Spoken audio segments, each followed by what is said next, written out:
This is the Stamps and Registrations Department Statement of Encumbrance.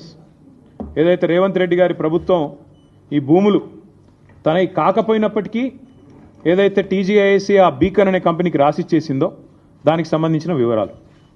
EC encumbrance మీరు కూడా దొరుకుతుంది, online వెతికితే మీకు కూడా వెంటనే దొరుకుతుంది. తనది కాదు భూమి, కేవలం జీవో ఉంది తప్ప ఈరోజు వరకు సేల్ డీడ్ కాలేదు, మ్యూటేషన్ కాలేదు. అయినా తనది కాని భూమిని తాకట్టు పెట్టి టీజీఐఏసీ ముఖ్యమంత్రి గారు అదేదో వారెవరో బ్రోకర్ సంస్థ చెప్పిందని పట్టుకొని పెట్టేసినారు. పెట్టేస్తే జనరల్గా ఏమవుతుంది, లోన్ ప్రాసెస్ స్టార్ట్ అయ్యేటప్పుడు 3-4 విషయాలు చూసుకుంటారు. ఏ బ్యాంక్ అయినా కూడా ఏం చూస్తారు, మార్కెట్ వాల్యూ ఎంత, రిజిస్ట్రేషన్ వాల్యూ ఎంత, ఇది ఒకవేళ నేను లోన్ ఇస్తే మళ్ళీ తిరిగి నాకు పైసలు వస్తాయా, ఇవన్నీ చూసుకొనే ఇస్తారు. కానీ ఇక్కడేం జరిగింది, అసలు ఈ భూమికి యాజమాన్య పత్రాలు లేవు, రిజిస్ట్రేషన్ డాక్యుమెంట్ లేదు. That itself is a big crime.